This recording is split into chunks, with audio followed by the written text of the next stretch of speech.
Hi. It turns out I have a connection with Hoko Politzo that I didn't realize until I was here. And I recall I was staying with Carolyn Forche 30 years ago as a graduate student at George Mason, where she was teaching.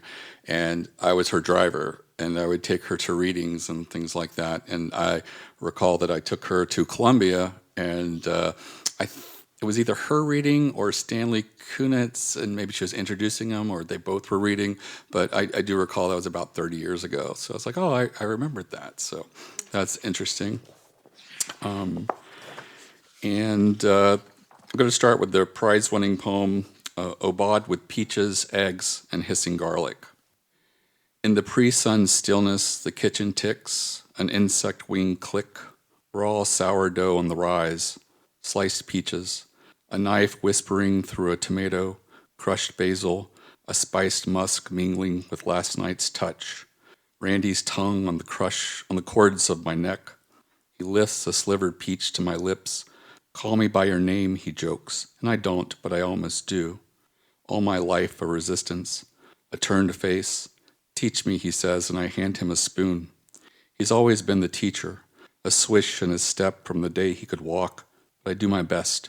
I show him how to hold his wrist, fold the cream, mash garlic spitting in the pan.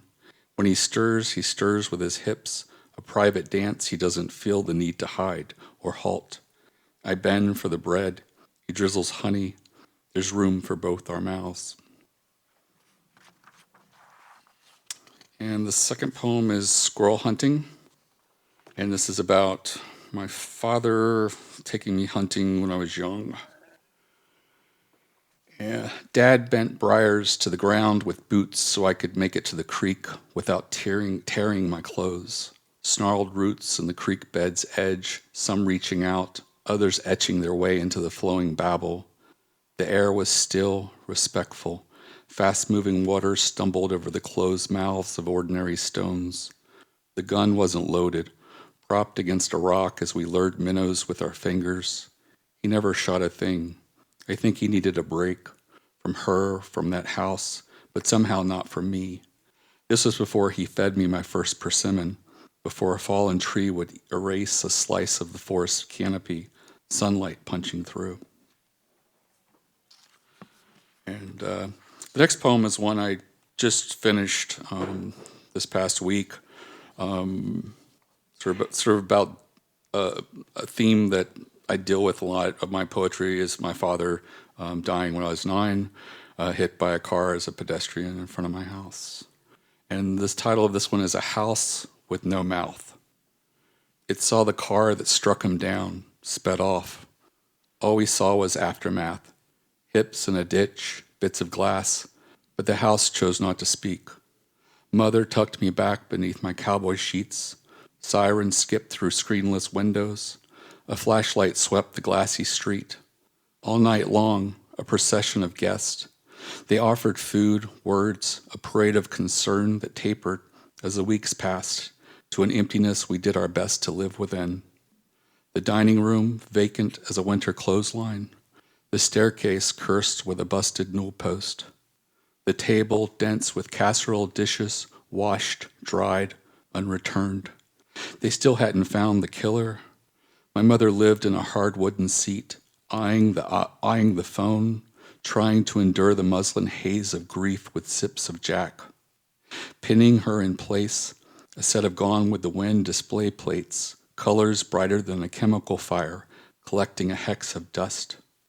Late one night, no call, no word, she taught me how to wash them. You can't scrub, she said. They'll lose their faces. Her own seemed lost, smeared with light and sweat. You act like you're panning for gold.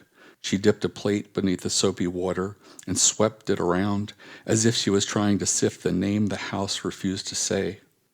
When she lifted her hand, no gold, no name, a green curtain scarlet gleamed again. And I'll finish this up with a poem about a childhood horse that my son had, Painted Lady. My son's childhood horse, her coat a color between caramel and cured tobacco, died standing up. When she went down, she took 3 rails with her. When a horse dies, there's an entire day dedicated to the physical body. A case of beer, a friend, and a backhoe to bury her where she lies. A clutch of country doves attended the funeral, as did my husband. My son stayed in the house. He had already closed that chapter years ago, too grown to ride. How long had she gone? Nobody's fingers untangling her mane. The grave was a mound of red clay. Randy scattered wildflowers. I caught my son's face pressed against his window, a second-story moon. Later that night, when he thought he was alone, I watched him drain the trough, rolling it gently on its side. Thank you.